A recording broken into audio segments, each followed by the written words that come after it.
Friends, आज हम लोग बात करेंगे जर्नल एंट्रीज की इन डिसोल्यूशन ऑफ पार्टनरशिप फर्म। जब भी किसी पार्टनरशिप फर्म का डिसोल्यूशन होता है तो उसमें जर्नल एंट्रीज कैसे बनती हैं उसकी बात करेंगे।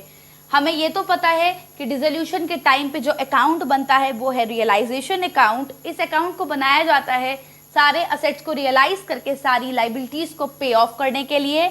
तो चलिए बात करते हैं जर्नल एंट्रीज की। सबसे पहले एंट्री बनेगी फॉर क्लोजिंग असेट्स अकाउंट। सबसे पहले असेट अकाउंट को क्लोज करने के लिए एंट्री फॉर्म होगी। असेट अकाउंट को क्लोज करने के लिए सारे के सारे जितने भी असेट्स आपके बैलेंस शीट में शो कर रहे हैं एक्सेप्ट कैश और बैंक, उसको जो है रियलाइजेशन के डेबिट साइड हम ट्रांसफर कर देते हैं। तो एंट्री बनती है realisation account debit to sundry assets, यानी जितने भी आपके असेट्स हैं उन्हें आप रियलाइजेशन अकाउंट के डेबिट साइड में ट्रांसफर करेंगे।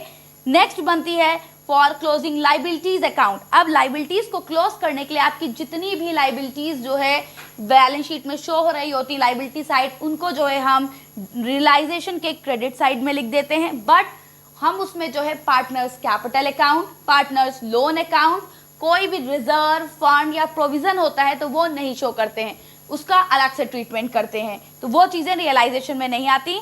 बाकी आपकी जितनी भी आउटसाइडर लाइबिलिटीज हैं उनके लिए एंट्री बनती है sundry liabilities account debit to realisation account, यानी रियलाइजेशन के आप जो है क्रेडिट साइड में जाके एंट्री फॉर्म करते हैं।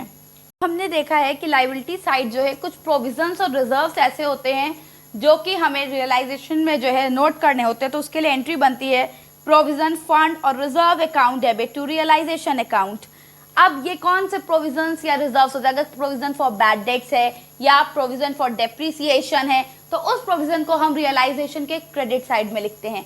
और अगर आपको असेट साइड इन्वेस्टमेंट शो हो रहा है तो उस केस में इन्वेस्टमेंट फ्लक्चुएशन फंड को भी हम जो है रियलाइजेशन के क्रेडिट साइड शो करते हैं। उसके बाद ये तो सारी एंट्रीज हो गई जो कि हम लोग अपनी क्लोजिंग बैलेंस शीट को देखते हुए जो है रियलाइजेशन में ट्रांसफर करते हैं।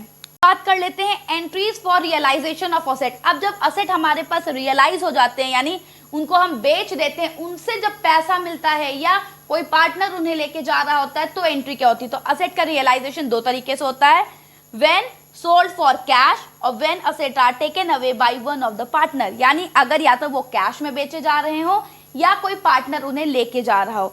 तो अगर कोई भी असेट कैश में बेचा जा रहा है तो एंट्री बनेगी कैश और bank account debit to realisation, यानी यहाँ पे कैश और बैंक को डेबिट करेंगे और रियलाइजेशन को क्रेडिट, क्योंकि रियलाइजेशन एक नॉमिनल अकाउंट है और नॉमिनल का नेचर कहता है कि credit all the incomes and gains and when the asset is taken away by one of the partner. अगर कोई पार्टनर जो है कोई भी असेट हमारा लेके जा रहा है तो वहां एंट्री बनती है partners capital account debit to realisation account, यानी पार्टनर्स कैपिटल को डेबिट कर देंगे और रियलाइजेशन को क्रेडिट कर देंगे।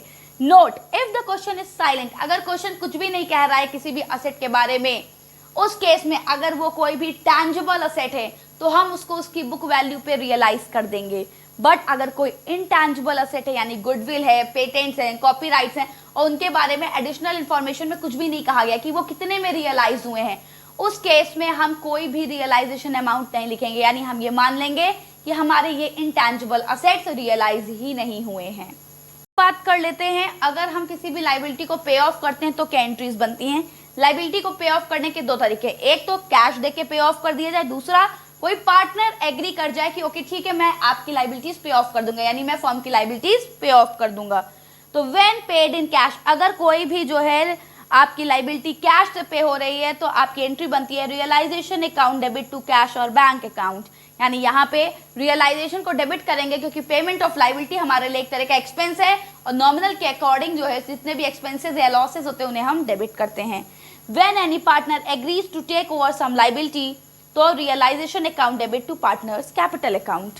उसके बाद यहाँ पे अगर कोई क्वेश्चन अगर साइलेंट है, इट मीन्स क्वेश्चन में कुछ भी नहीं कहा गया है, आपके पास लाइबिलिटी शो हो रही है बट उसके राइट ऑफ यानी उसके जो है पेमेंट के लिए कोई भी बात नहीं की गई है, उस केस में हम ये मान लेंगे कि जो भी उस लाइबिलिटी की वैल्यू है यानी जो भी उसकी बुक वैल्यू है उतने पे ही हम उसको पे करे दे रहे हैं और हम उसकी पेमेंट की एंट्री कर देंगे।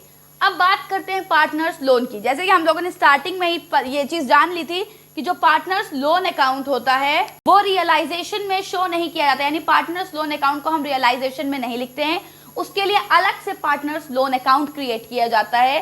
तो वहाँ पे हम जाके उस लोन का पेमेंट करते हैं, तो एंट्री बनती है partners loan account debit to cash और बैंक। ओके, इस वीडियो में इतना ही। नेक्स्ट वीडियो में हम बात करेंगे रियलाइजेशन एक्सपेंसेस की एंट्री के लिए। उसके लिए एक पूरी अलग सी वीडियो बनाई हुई है। आपको अगर वो वीडियो देखनी है तो प्लीज़ मेरे चैनल को सब्सक्राइब कर दें, वीडियो को लाइक कर दें और बेल आइकन को प्रेस कर दें, जिससे कि आपको जितनी भी अपकमिंग वीडियोस हैं उसकी इन्फॉर्मेशन तुरंत मिल जाए। Thank you.